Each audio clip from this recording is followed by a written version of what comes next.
tout le monde, j'espère que vous allez bien. Bon, je me présente, je suis Manel, originaire d'Algérie et je suis ici en Allemagne pour continuer mes études. Je fais en fait un master en International Economics and Public Policy, en gros c'est l'économie. Et le but de cette vidéo, ce n'est pas pour parler de moi-même, loin de là, mais c'est juste pour faire une introduction, pour parler sur une réflexion que j'ai eue ces derniers temps et qui a un rapport avec mes études bien sûr. Voilà, en venant ici en Allemagne, j'ai remarqué beaucoup de choses en fait. Il y a beaucoup de différences de culture, de manière de vivre, savoir de vivre, etc. entre Algérie et Allemagne et entre les pays du Moyen-Orient et l'Europe d'une façon générale.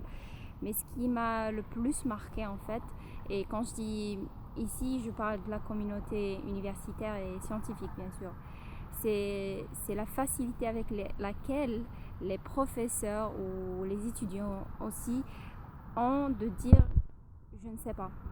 Ils ont une certaine facilité de prononcer cette phrase et de la faire sortir comme si de rien n'était, comme si qu'ils n'étaient pas professeurs, comme si qu'ils n'avaient pas un certain niveau scientifique ou professorat ou doctorat.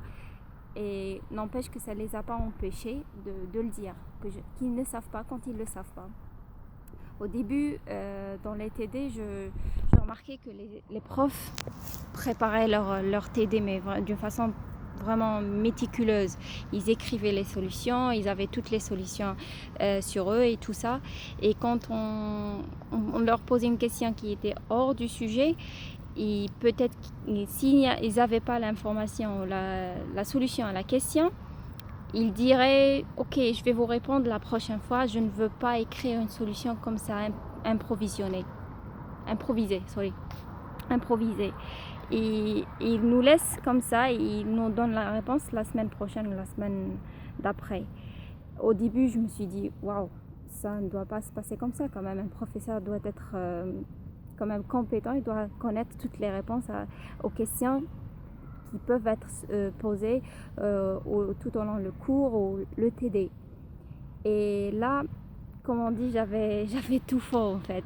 Le problème, c'était pas de tout savoir tout le temps, le savoir ou le connaître, enfin, avoir toutes les réponses à toutes les questions, mais avoir si on peut dire, le courage ou l'audace de dire je ne sais pas quand on ne sait pas.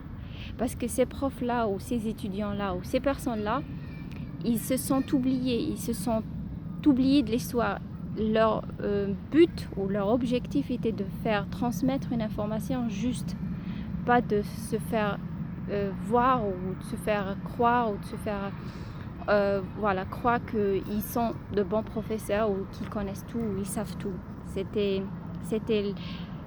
ça qui m'a le plus marqué. Et c'est une sorte de modestie aussi. On est modeste quand on dit on ne sait pas.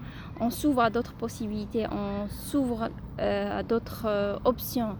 On a l'esprit un petit peu plus ouvert. Parce que si on savait tout, on n'oserait pas plus apprendre. On n'oserait pas apprendre d'autres choses. On n'oserait pas se poser des questions, se remettre en question, etc. etc. Donc voilà. Ce serait intéressant d'apprendre à dire je ne sais pas. Ce serait intéressant quand on dit je ne sais pas, d'écouter l'autre personne, qu'est-ce qu'elle a à dire et d'essayer de comprendre sa vision des choses par rapport au sujet qui est traité, bien sûr. Et voilà, d'être plus ou moins modeste. Et ça n'a rien à voir avec le fait de blesser son propre ego ou quelque chose comme ça. Au contraire, ça prouve qu'on est là, qu'on est ouvert à toutes les options, qu'on peut tout le temps apprendre et qu'on est prêt à tout le temps apprendre. Et personne n'est parfaite en fait, parce que réflexion faite, la perfection c'est un mythe, et un mythe c'est un mythe. Quand une personne se dit je n'ai plus rien à apprendre, c'est qu'elle s'est vraiment limitée, les options, ses options à elle. Et voilà, la perfection ça n'existe pas, donc autant dire je ne sais pas et mieux apprendre et beaucoup plus à l'avenir, enfin plus apprendre. Et je vais terminer cette vidéo, je vais clôturer cette vidéo avec une réflexion qu'a faite un penseur, un écrivain arabe qui s'appelle Abdelkrim Bakkar. il a dit que essayez de vous oublier. Dans n'importe quelle conversation, dans n'importe quel travail que vous faites, oubliez-vous, oubliez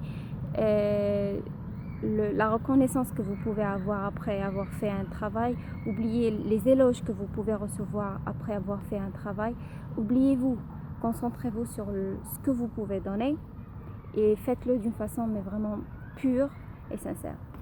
Voilà, j'espère que cette petite vidéo vous a apporté un plus et désolée pour mon français, mais vraiment je suis en train de le perdre vu que je suis en train d'utiliser plusieurs langues en même temps et ça fait un petit peu un mélange dans ma tête, mais bon, j'espère que l'idée a été bien transmise, sinon désolée, voilà, merci et au revoir.